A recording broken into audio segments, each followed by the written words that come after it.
Muy buenos días. Este es nuestro primer archivo de audio dispuesto para nuestra sesión número 2 del curso Estado, Partidos y Sociedad Civil. En nuestra sesión número 2, cosa que ustedes pueden observar en su calendario del curso, nuestra sesión número 2 está dedicada a el tema de estado del arte. De hecho, la sesión número 2, la 3 y la 4 son un pequeño bloque dedicado precisamente al tema de los estados del arte de los partidos políticos. Antes de introducir este tema, quisiera hacer una breve preintroducción al sentido de estos archivos de audio. Estos archivos de audio vamos a considerarlos como guías de lectura. ¿Qué quiere decir esto? Ustedes van a escuchar estos archivos de audio justo antes de que tengamos nuestra sesión, nuestra clase, y como tal son unas guías de lectura porque el objetivo de estos archivos de audio no es sustituir la lectura de los textos que ustedes harán de manera individual, de manera atenta, de manera minuciosa. Estos archivos de audio no son para que ustedes dejen de hacer esa lectura.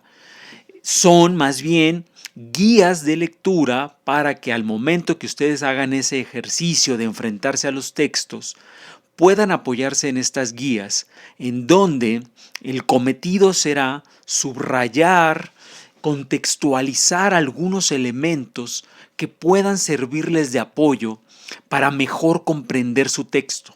Es decir, que a la hora en que ustedes se enfrentan a los textos, puedan tener a la mano estas guías auxiliares en donde puedan ustedes encontrar algunos elementos, algunas consideraciones, algunos subrayados que les permitan muchas veces tener el contexto para entender mejor el texto.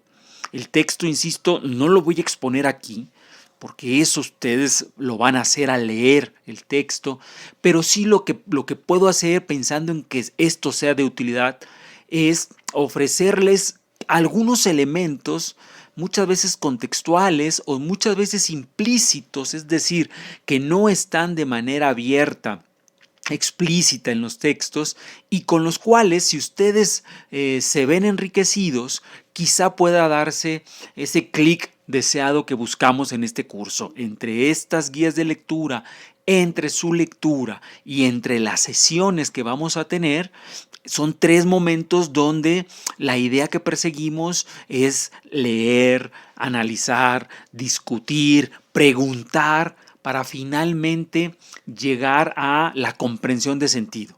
Ese es el tema, eso es lo más rico del curso, no solo leer por leer, sino leer bajo ciertas líneas que nos permitan entender mejor lo que estamos trabajando. Entonces, esta es una preintroducción que es válida para este primer bloque, que consta, como acabo de decir, de 3 sesiones, la sesión 2, 3 y 4, pero que también es válido para el resto del curso. Estos archivos de audio son unas guías de lectura, unos elementos complementarios que pueden ayudarles a mejor comprender nuestros documentos de trabajo.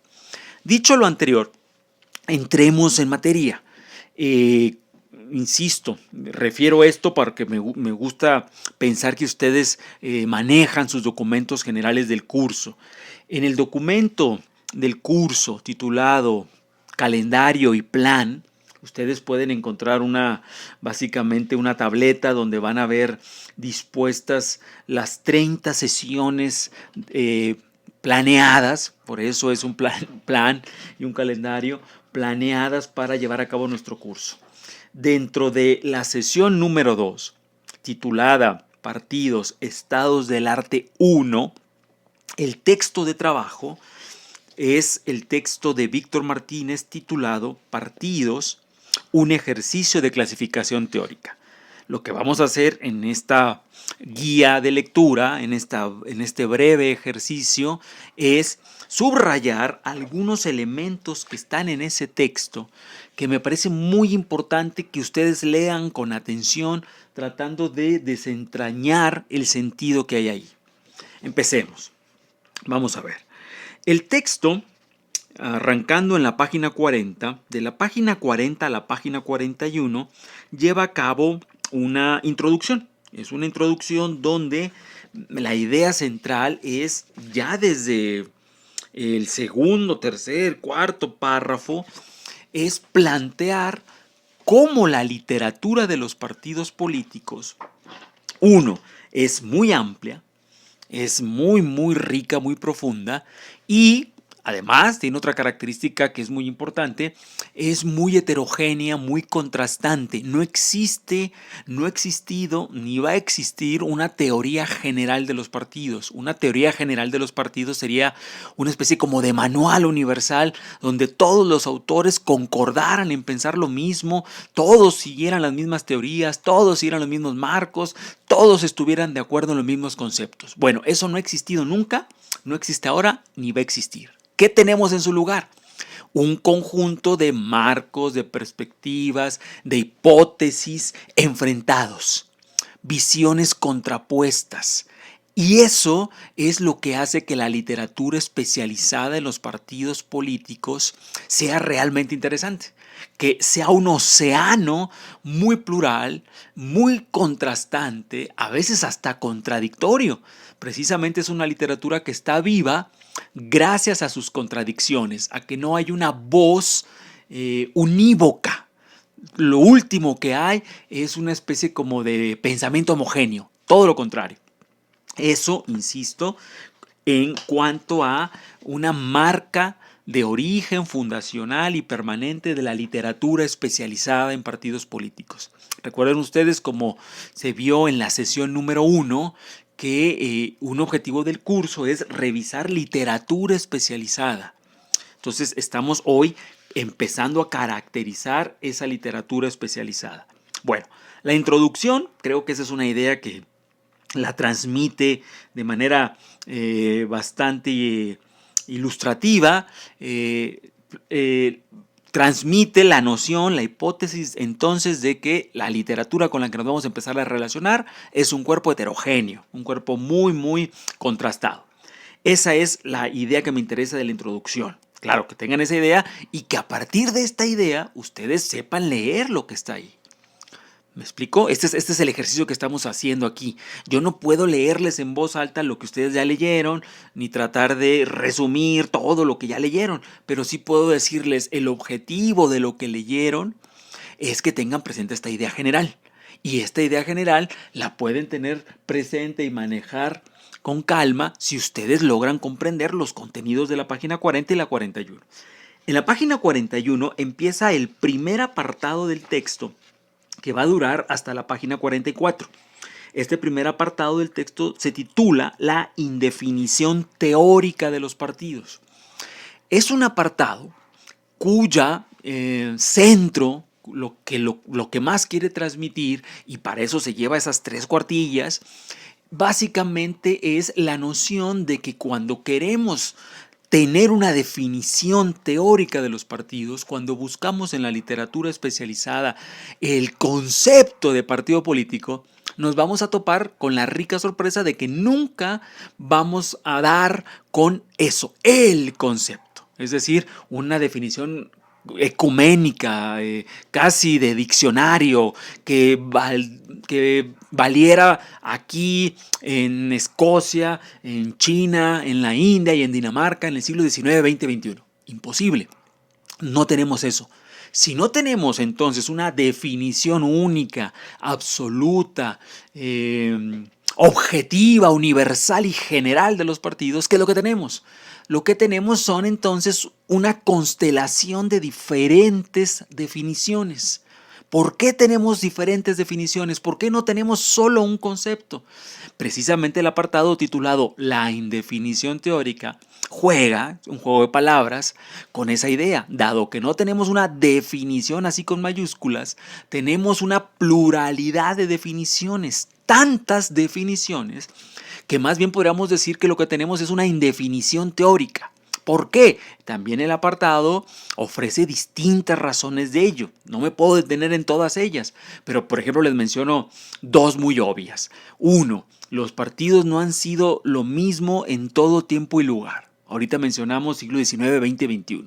Pues evidentemente lo que un partido podía ser en la segunda mitad del siglo XIX no se parece en nada a lo que empezará a ser en la segunda mitad del siglo XX y se parece bastante poco a lo que empieza a ser en la segunda década del siglo XXI. Esto se llama historicidad del fenómeno político de los partidos. Los partidos, como sucede con todo, las universidades, las iglesias, los matrimonios, las amistades, el cine, tienen que adaptarse al momento histórico en el que se encuentran. Por lo tanto, pudieron ser de una manera, funcionar de una manera en el siglo XIX, que muy probablemente ya para la primera mitad del siglo XX empezaba a quedar atrasada, porque los cambios sociales obligaban a una transformación. Ahí tienen una razón muy obvia de por qué no tenemos una sola definición que uno puede decir, esta definición que se dijo en 1852 sigue siendo la única. Imposible. Otra razón muy rápido. Los enfoques teóricos y metodológicos para estudiar los partidos políticos son eso, enfoques, en plural. Nunca ha habido, nunca habrá un solo enfoque que todos los estudiosos de Suecia, de Costa Rica, de la Argentina y de Estados Unidos apliquen cuando quieren estudiar partidos políticos. Por fortuna en la ciencia política no tenemos eso.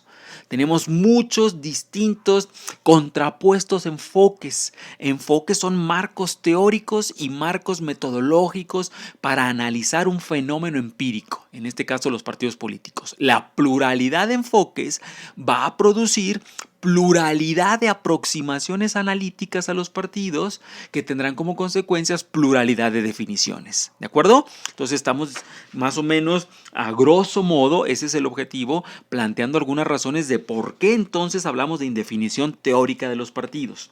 Segundo apartado, un segundo apartado que arranca en la página 44, se llama Historia Literaria. Básicamente lo que va a plantear un apartado así es resumir de la manera más amplia, esquemática y grosera posible cómo podríamos esquematizar la historia de los partidos según la literatura especializada. Es decir, cuál ha sido esta historia, estas fases, estos periodos comunes a toda investigación, a todo objeto de investigación. Nacimiento, evolución, desarrollo, eventual consolidación, eventual crisis, eventual riesgo, todo ese tipo de cuestiones muy obvias. Uno se pone a averiguar en la literatura especializada y va a encontrar estas grandes fases. La primera de estas fases arranca también en esa página 44 y nos va a llevar hasta la página 47. Es una fase titulada Los orígenes de los partidos. Evidentemente, la literatura especializada de los partidos inicia por el comienzo, por el inicio, por el origen, por la génesis de los partidos. Esta parte es una parte muy breve que básicamente, entre muchas ideas, hay dos, hay muchas más, ahorita voy a subrayar dos, muy importantes. Uno, si uno estudia los partidos políticos y al estudiar los partidos políticos empieza a estudiar algunos textos que tratan de explicar el origen de los partidos, pues una pregunta que uno se va a hacer y que tiene que tener resuelta es ¿cuándo nacieron? ¿No? Es una pregunta obvia relacionada con el nacimiento. Los partidos políticos, dicho ahora de manera muy gruesa, y esto se va después a enriquecer en el desarrollo del curso, habrían nacido hacia el último tercio del siglo XIX. Hacia finales del siglo XIX. Son, si se fijan, organizaciones bastante jóvenes. Jóvenes me refiero a que uno puede pensar que la vida va más allá de la experiencia personal y puede, siguiendo sus cursos de ciencia política en la UACM, si ustedes, imagínense, poner un ejemplo, recuerdan sus cursos sobre Platón en el siglo V a.C. y estamos hoy en el siglo XXI después de Cristo, 26 siglos. Si planteamos que los partidos políticos habrían empezado a nacer, ojo, habrían empezado a nacer en el último tercio del siglo XIX y su proceso de desarrollo y de fundación no terminaría bien a bien de completarse hasta finales de la Segunda Guerra Mundial. Finales de la Segunda Guerra Mundial, estamos hablando de 1945. podríamos decir así, sin mayor problema de equivocarnos, que bajo estos contextos que estamos planteando, los partidos políticos no tienen 100 años, o 100 años o más, pero no mucho más que eso. Por eso son organizaciones que consideramos bastante jóvenes en la perspectiva de el desarrollo político de la humanidad. Entonces, esa es una pregunta que ahí se observa, se explica. ¿Por qué nacieron? ¿Para qué nacieron? ¿Y cómo nacieron? Son preguntas también relacionadas con el origen que vamos a responder en nuestro siguiente bloque, que es el bloque histórico, el bloque número 2. Sirva este comentario para hacer un subrayado del uso, de la utilidad que tiene el estado del arte. Concretamente, este texto que ustedes están leyendo, si se fijan, los apartados que tiene el documento son los apartados que vamos a seguir en nuestro curso y que para tal efecto vamos a denominar bloques. Este primer bloque en el que nos encontramos hoy, que tiene 3 clases dedicado a estados del arte, pues es precisamente el apartado que acabamos de pasar aquí en este texto, que es el de la indefinición teórica de los partidos. Es un bloque que se dedica a tratar de discutir cómo se han estudiado los partidos, qué enfoques hay, qué marcos analíticos tenemos, por qué no hay una definición única. Después estamos pasando en el estado del arte a un segundo apartado que se llama los orígenes de los partidos, donde estoy diciéndoles que nuestras preguntas básicas son cuándo, por qué, cómo y para qué nacieron. Y ya les digo, esto, si se fijan, no casualmente, no es casualidad, está premeditadamente diseñado así, dará origen a un segundo bloque de nuestro curso titulado Origen histórico de los partidos. Un segundo y último punto en el que me quiero detener en el estado del arte, en esta parte que les decía, los orígenes de los partidos de la 44 a la 47, es que también ahí ustedes van a encontrar que para explicar el origen de los partidos no tenemos una sola teoría de la génesis de los partidos. No tendríamos que esperar que hubiera una sola teoría que ayudara a explicar cómo nacieron en el África, cómo nacieron en Asia, cómo nacieron en América del Sur, en América del Norte y también en la América Central y cómo nacieron incluso en Australia. Bueno, sería imposible porque los fenómenos de nacimiento de los partidos en todas estas regiones tan distintas, pues no es extraño, han sido nacimientos diferentes. Tenemos para la época clásica me refiero a ese nacimiento en el último tercio del siglo XIX y las primeras décadas del siglo XX, para explicar en ese lapso cómo nacieron los partidos, tenemos 3 teorías que se resumen en el estado del arte que estamos viendo aquí: la teoría institucional, la teoría de la modernización y la teoría de los clivajes, o también la llamada teoría conflictiva o teoría de los conflictos o teoría sociológica. No me detengo a explicarlas porque más adelante las vamos a ver. Paso ya a el siguiente apartado del estado del arte. De la página 47 a la página 49, ustedes van a tener un apartado que se titula La época gloriosa del partido de masas, y se pone época gloriosa con signos de interrogación, porque se pregunta si acaso hubo una época gloriosa, una suerte como de edad de oro de lo que se llamó el partido de masas. ¿Para qué sirve ese apartado? ¿Y qué ideas son muy importantes que rescaten? Número 1, hubo una cosa que se llamó partido de masas, que por cierto todavía existe, ya no en ese momento de mayor esplendor, evidentemente, porque el partido de masas para muchos es considerado la forma originaria en la que nacen los partidos modernos, como su nombre lo dice, de masas, masivos, con una militancia muchas veces sindicalizada, muy cuantiosa y con una participación muy intensiva dentro del partido político. Esa forma de organización es absolutamente moderna porque solo se va a conocer hacia la segunda mitad del siglo XIX. Porque precisamente muy poquito antes habría sido reconocido el derecho a la existencia de los sindicatos. Entonces, una de las primeras formas modernas de organización partidaria que se van a conocer son los llamados partidos de masas. Al haber nacido con esa fuerza y al haber al tener ese prestigio que se va a convertir en leyenda de ser la forma originaria de la modernidad partidista, los partidos de masas siempre van a estar vinculados a esta especie como de prestigio de una época de oro, de una edad de oro, de una edad y un momento fundacional donde presuntamente los partidos habrían vivido su mejor etapa. Esto, sin embargo, se pone entre signos de interrogación en el apartado, porque precisamente lo que se va a discutir ahí, y que es un tema de análisis de nuestro curso, es qué tanto fue así, qué tanto existió ese supuesto pasado ideal y mejor, o qué tanto más bien los partidos de masas nunca fueron el único modelo de partido. No es lo mismo decir que fueron el único modelo a decir que en su momento fue el modelo más dominante. Es como cuando uno pensamos en los modelos de familia. Probablemente en los años 40, no probablemente, seguramente en los años 30, 40 del siglo XX, el modelo de familia monoparental, clásico, tradicional, el que podemos ver en las películas del cine de oro mexicano, pues era el modelo dominante. Pero eso no quiere decir que en esa época no hubiera ya mujeres que criaban a sus hijos solos, maridos que a lo mejor se habían quedado viudos y criaban a sus hijos también solos, o parejas que se juntaban a vivir sin necesariamente casarse, o parejas homosexuales, o parejas heterosexuales que desean no tener hijos. Siempre hubo distintos tipos de familia. Así también siempre hubo distintos tipos de partidos, solo que en su momento el partido de masas tuvo como esa predominancia. Ahora, esa predominancia entrará en un periodo de desgaste porque hoy, así como hoy vemos distintas formas de familia, hoy también podemos ver que ya no todos los partidos se organizan según las características del partido de masas. Por cierto, por supuesto también en el apartado anterior, una definición mínima y alguna descripción mínima de las dimensiones y las características del partido de masas se la van a encontrar.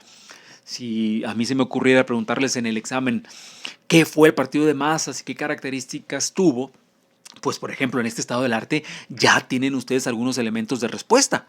Después en el bloque 2, cuando veamos a otros autores como Duverger, que es uno de los autores más importantes para definir el partido de masas, pues ahí ustedes van a encontrar otras definiciones, otras características. El estado del arte, recuerden que lo que hace es un resumen, un esquema muy sintético. Bueno, avanzo hacia ya lo que es la penúltima parte del estado del arte. De la página 49 a la página 52 aparece un apartado que se titula La crisis de los partidos, y precisamente la palabra crisis también se pone entre signos de interrogación. ¿Por qué? Porque cuando el partido de masas empezó a dejar de ser el modelo dominante, mucha gente pensó que el cambio del partido de masas, que el partido de masas ya no pudiera ser como había sido a finales del siglo XIX, que empezara a tener como mutaciones, como cambios. Algunos teóricos vieron eso como un sinónimo de crisis, como el hecho de que los partidos ya no son lo que eran. Ya no son como eran antes. Algunos teóricos vieron eso como un síntoma de decadencia, de una especie de decaimiento. Pero va a haber otros teóricos, y ese es un debate que vamos a ver con calma en el bloque 4 de nuestro curso. Va a haber otros teóricos que van a decir, bueno, que los partidos ya no puedan ser como eran en el siglo XIX, no es necesariamente crisis, es ajuste, es adaptación, es transformación, e incluso es una forma de metamorfosis para que el partido se equipe mejor ante las nuevas circunstancias. Es aquella clásica imagen del vaso medio lleno, medio vacío. Este fue el debate. Para algunos el cambio del partido de masas hacia nuevos tipos de partido, vamos a ver más adelante también en el bloque 4 el llamado partido catch-all, y más adelante vamos a ver también ahí el llamado partido cártel. Esos cambios para algunos son vistos como crisis, decaimiento, declive, descomposición. Incluso se llegó a plantear en los años 70 y 80 la inminente desaparición de los partidos que estaban erosionados, desgastados, agotados. Y otros van a decir, pues por mucho desgaste y mucha profecía de su desaparición, el cadáver de los partidos no aparece por ninguna parte, siguen vivos y coleando. Son una especie como de organizaciones darwinistas con capacidad de adaptarse siempre al medio, así sea transformándose, incluso hasta desnaturalizándose. El caso es que siguen vivos, así que no podemos hablar de crisis, sino más bien de transformación.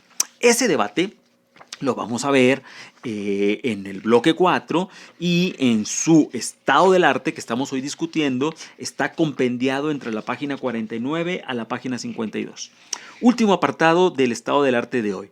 El debate por la crisis de los partidos. Es una parte que lleva de la página 52 a la página 56. Voy a subsumir más bien en esta parte la última que se titula Debates contemporáneos, porque en realidad está muy vinculado una con otra. Después vienen conclusiones.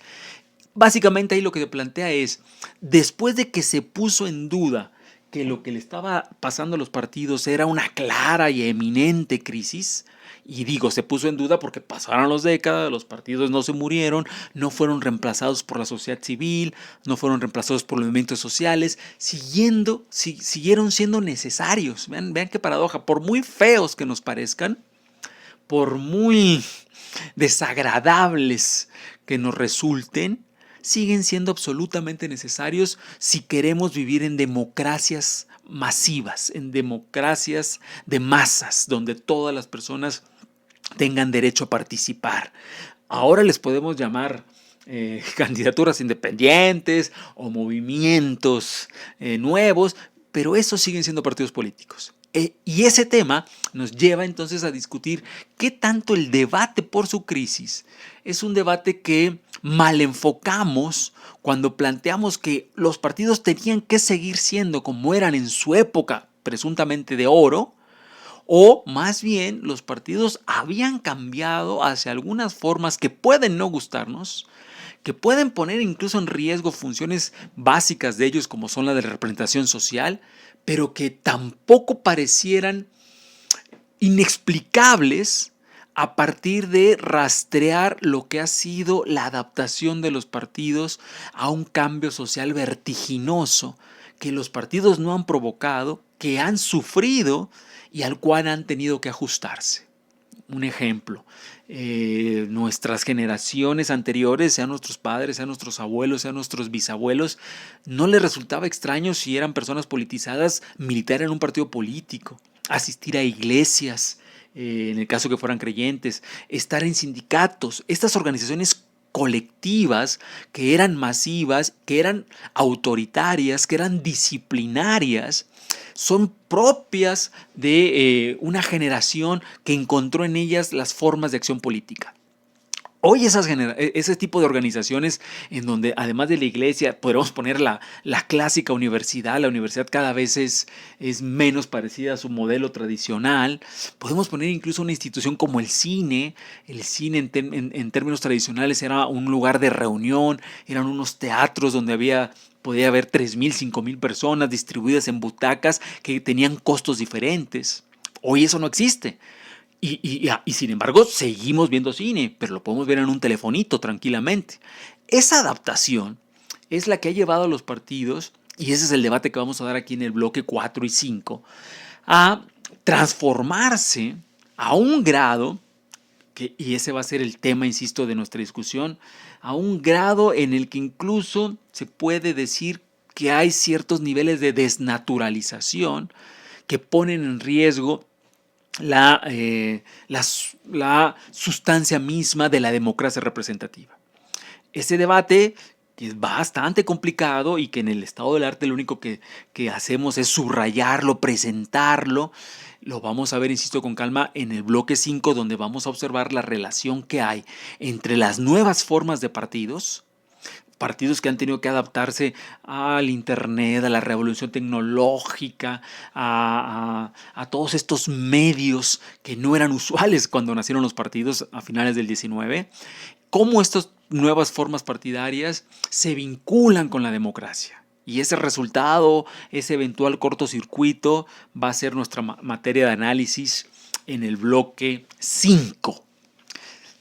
Hasta aquí entonces con esta primera presentación de nuestro primer estado del arte, que insisto, les pido que lean con calma y que se fijen cómo las partes que están ahí, y esa es la importancia de este documento, van a estructurar nuestro curso en base a bloques que estarán definidos por los contenidos que en el estado del arte se presentan de manera esquemática y resumida. Hasta aquí, nos vemos en el siguiente archivo. Saludos, que estén bien.